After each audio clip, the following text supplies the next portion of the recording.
Minutos, lo anticipábamos al inicio del programa, Kiki. Sí. Vamos a conversar con Rodrigo Cid, escritor y autor, periodista, por supuesto, y autor de El horror enmascarado. Un grande, gritan de allá por el pasillo. Lo es. Rodrigo, ¿cómo le va? Muy buenas tardes. Qué gusto de tenerlo acá en el estudio. ¿Cómo estás, Rodrigo? Qué grato estar con amigos. Bueno, ayer con mucho gusto. No nos Igualmente, conocíamos, pero con Kiki, ¿cuántos años trabajamos? Trabajaron Oye. juntos. Recordado espacio, el informante. El informante. Claro. Hicimos Con sus hartas cosas notas, ahí. don Rodrigo Cid, por Notas, favor. reportaje, Qué imagínense. emoción. Qué linda época. Pero hoy día lo tenemos aquí por otro tema. Así Usted es. un gran periodista de televisión, grandes reportajes políticos que se vieron en TVN por muchísimo tiempo y usted tiene grandes contactos. Y por lo mismo me imagino que la investigación que pudo hacer para su libro El horror enmascarado, que aquí lo tenemos en nuestras manos, está muy interesante y nos gustaría saber por dónde partió y por qué tomamos este tema para hacer un libro. Bueno, primero decir que hace 4 años más o menos dejé el periodismo activo de reporteo. Estoy en labores más bien ejecutivas.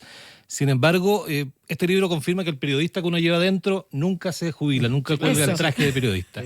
Y leyendo el libro que escribieron las hermanas Prats, Angélica, Sofía y Angélica, y Cecilia, a fines del 2024, donde cuentan esta búsqueda casi interminable de 50 años, en el caso de sus papás, el general Prats, y su esposa Sofía Cuthbert, me di cuenta que había dimensiones en particular de Manuel Contreras y otros agentes de la DINA que no eran del todo conocidas. Y comencé investigando a Contreras porque además en agosto del año pasado se cumplían 10 años de su muerte. Entonces dije un momento como para tratar de ahondar más en este personaje, y al transcurrir la investigación fui descubriendo otros que formaron parte del engranaje de la DINA y de otros organismos represivos que tenían características bien particulares y perfiles definidos. Y al final la investigación tomó un rumbo que era el adentrarse en la doble vida que manejaban los agentes de la DINA, y esta es la idea de la máscara, y un poco esa es la idea también del título, que detrás de esta apariencia de cierta normalidad en términos de vida social, de vida familiar, apoderados de curso, buenos vecinos en el barrio, se escondían los crímenes brutales que cometían al interior de los cuarteles. La investigación giró hacia esa dirección. Sí, Rodrigo, bueno, de hecho la foto que sale en la portada de tu libro es también parte de un documental que realizó Lisette Orozco, donde se habla de la vida de Adriana Rivas, que es quien sale junto acá en la foto a Contreras, y en el fondo uno dice cómo era esto. Y en este documental que ustedes pueden encontrar disponible en el CNTV, en esta aplicación que está en los Onda teléfonos. Media. Onda Media, sí. Correcto. Ahí ella contaba lo que tú decías. Ella era su tía, una tía que ella quería muchísimo, que era la tía superheroína y que vivía fuera de Chile. Ella no sabía muy bien por qué, y un día se entera, era la secretaria de Manuel Contreras y que tenía este conocimiento de cosas muy terribles y también había participado en distintas torturas. Entonces me imagino que tú también llegaste a conocer no solo el caso de Adriana, sino que de muchísimas personas más que también son parte de la historia de nuestro país. Claro, la Chani. La Chani, Adriana sí, Rivas González, que está todavía en Australia, tenía a la espera de un proceso de extradición que se ha alargado muchísimo tiempo. Y eso surge porque también quise saber qué opinaban los familiares, qué opinaban los hijos, los nietos de los represores. Y ahí me di cuenta que en su gran mayoría se repite el discurso de quienes formaron parte de los servicios represivos, pero hay un pequeño grupo que son los desobedientes, un colectivo que es muy conocido en particular en Argentina, formado por hijos, nietos de represores de Argentina, Uruguay y otros países. Y en el caso de Chile, Lisette es una de las integrantes más destacadas de este colectivo. Ellos toman una posición distinta y ellos expresan, por un lado, vergüenza por aquello que cometieron sus progenitores, sus familiares, y también han tenido acercamientos con familiares de víctimas. Ellos han tomado un camino distinto al de la inmensa mayoría de los familiares que en el caso de Chile muestran la misma frialdad de ánimo y los mismos intentos de justificación o de negación de los crímenes cometidos. Es algo llamativo que no se dio, según algunos estudiosos, en el caso, por ejemplo, de los crímenes del Holocausto en Alemania, donde efectivamente esa segunda generación sí mostraba un profundo arrepentimiento y una vergüenza por lo que habían vivido la generación anterior de sus familiares. Pero en el caso de Chile eso no ocurrió. Y también hay varias visiones al respecto de, en definitiva, por qué fuimos o no fuimos capaces de construir un relato común, aunque sea mínimo, en torno a la importancia de los derechos humanos, y que hoy día dejan evidencia que tengamos una fractura tan profunda entre dos bandos sectores, digamos, que parecen totalmente irreconciliables. Rodrigo, es un muy buen tema el que pone sobre la mesa, y porque básicamente sin verdad es muy, muy complejo avanzar, ¿no? ¿Y con qué te encontraste en este reporteo, en esta investigación del libro, que te haya sorprendido? Porque aparentemente todavía hay muchísimas cosas que no sabemos, y cuando uno empieza a indagar y a indagar un poco más, se va encontrando con un montón de cosas. ¿Qué fue? ¿Algo te llamó la atención o algo te sorprendió respecto del proceso de investigación del libro? Sí, bueno, entre el lanzamiento que fue el jueves pasado sí. y las entrevistas con los colegas ya he contado casi todo el libro, pero algo vamos a adelantar también para que la gente lo conozca en detalle. Pero mira, uno era más o menos conocedor, uno durante más de 10 años reporteó temas en tribunales y uno la verdad, digamos, de las causas en general las conoce. Pero al comenzar a investigar, al revisar expedientes, uno de verdad que no deja de estremecerse y de impactarse profundamente por algunos episodios. En particular, hay algunos casos donde una conocida víctima de la DINA que estuvo detenida en Villa Grimaldi, que fue secuestrada, sometida a torturas, en algún momento sintió empatía por su torturador, porque veía que el torturador en apariencia lo estaba pasando bastante mal. Entonces uno dice, ¿cómo es posible que se puedan conformar esta suerte de zonas grises donde se divide un poco o desaparecen las fronteras entre víctima y victimario? También habían algunas cuestiones tan brutales como un detenido que lo llevaban a la casa de su familia, pero antes los agentes llamaban a la mamá del detenido diciéndole, oiga, vamos a ir con su hijo, con Agustín, para que lo pueda ver, pero primero nos tiene un pollo asado con papas fritas, con unas 6 botellitas de Coca-Cola, una botella de pisco, y ahí lo vamos a llevar. Y claro, llevaban al detenido como una excusa para comer, para tomar, para ver partidos de fútbol en televisión, y después se lo llevaban. Y a esta misma persona, en más de una oportunidad, lo torturaron y lo maltrataron brutalmente sin preguntarle absolutamente nada, solo con el fin de relajarse ellos como agentes. O sea, ya nos relajamos, ahora nos vamos, y después lo trataban con mucha amabilidad, incluso con cariño, según relatan. Le compraban cigarrillos después al detenido, le dejaban chocolate. O sea, también Rodrigo, es otra forma de tortura, ¿no? Claro. Es una tortura psicológica que es tan brutal, digamos, como la física. Exacto. Y que genera además incluso un trauma irreversible. ¿Qué te pasa a ti cuando en la discusión pública, ¿no? Porque estamos inmersos en esto igual, de alguna manera. Sí. Venimos saliendo recién de una elección, ¿no? Que tuvo también un contexto bien interesante y bien importante. ¿Qué pasa cuando están estos trabajos como el tuyo y al mismo tiempo se escuchan voces negacionistas respecto de lo que ocurrió en Chile?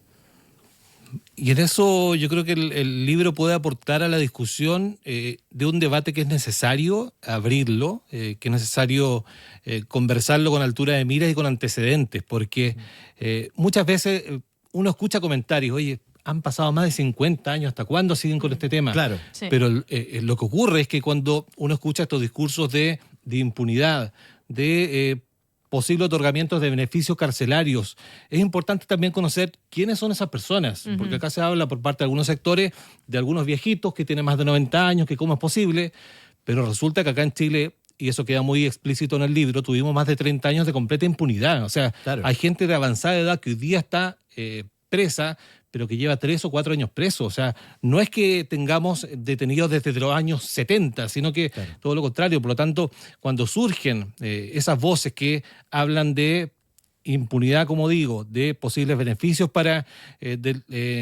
personas que han cometido delitos de lesa humanidad, uno se da cuenta que el tema está más vigente que nunca. Y es importante para eso poder contar con los antecedentes que nos lleven a un debate que trasciende lo jurídico. Esto es una interpelación en términos éticos y en términos políticos al Estado de Chile, porque es el Estado el que tiene la obligación de garantizar la promoción de los derechos humanos y también de la sociedad en su conjunto, que 50 años después parece que todavía no estamos de acuerdo en que no es posible tolerar la violación de derechos humanos en cualquier tiempo y circunstancia. Totalmente. Sí. Oye, es bien interesante lo que escribes acá en tu libro, que dice, por ejemplo, a partir de documentos inéditos, expedientes judiciales y testimonios de jueces, familiares, víctimas y victimarios, este libro revela los mecanismos de la DINA y la forma en que operaron el poder y la violencia que marcaron generaciones. Y bueno, aquí historias de personas como Michael Townley, Odlani Hermena, Mariana Callejas, Miguel Krasnov, que salió tanto en claro, esto, fue tan comentado su historia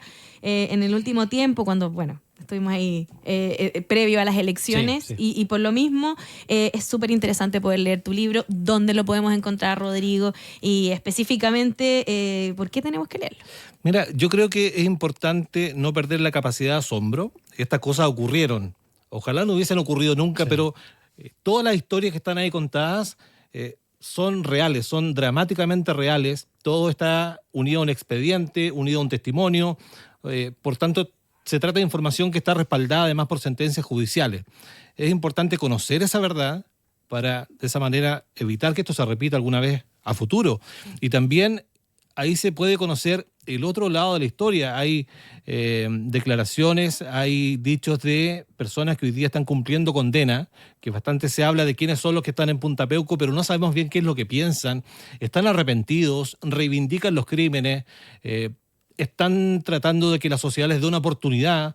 Por tanto, también es importante conocer la dimensión de aquellos que hoy día están cumpliendo sentencias en calidad de victimarios y también ver lo que ha ocurrido con las familias de aquellas personas que fueron víctimas de aparatos como la DINA o de los sobrevivientes. Hay historias de resiliencia que también son muy dignas de conocer porque dan cuenta de cómo se trata de personas que lograron superar el calvario que les tocó vivir para hoy día mirar el futuro incluso con esperanza. Y eso yo creo que es muy importante. Y bueno, el libro está disponible en todas las librerías del país, también en versión digital, así que lo pueden ahí ver. Yo se los muestro aquí en nuestro streaming. Sí. Oye, Rodrigo, para que lo busquen. ¿Por qué Manuel Contreras? ¿Cuál era el perfil o qué características reunía Manuel Contreras para hacerse cargo de la DINA? O sea, ¿qué tenía su currículum para que Pinochet haya dicho, ¿sabes qué? Eres tú. Bueno, porque el plan lo tenía preparado de mucho antes, incluso antes del golpe militar. En la Academia de Guerra, siendo Pinochet su alumno, Contreras ya prepara un proyecto de una dirección de inteligencia nacional que unificaba los servicios de inteligencia de todas las ramas de las Fuerzas Armadas. Y cuando ocurre el golpe militar, Pinochet se da cuenta y se acuerda de este plan que le había propuesto Contreras porque era su arma secreta para poder consolidar su propio poder, porque al interior de la Junta en un principio se iban a rotar la presidencia. Y siempre se habló que Pinochet además siempre tenía este susto o este miedo de la sombra de Manuel Contreras, ¿no? De Contreras y también de los otros integrantes de la Junta. O sea, el general Lick también tenía la ambición de encabezar la Junta y con esto Pinochet, con el poder de la DINA, consolida su propio poder y por eso le dio carta blanca para que él operara y le informaba diariamente de todas las acciones relevantes de la DINA. Oye, tremendo libro. Tremendo, pues muy Vale recomendado. Rodrigo Cid, periodista, escritor también y autor de El horror enmascarado. Muchísimas gracias, Rodrigo, por haber estado con nosotros y recomendadísimo el libro, sobre todo para las nuevas generaciones, ¿no? Sí, para todos tenemos que estar el de día, hecho, solo un dato al cierre.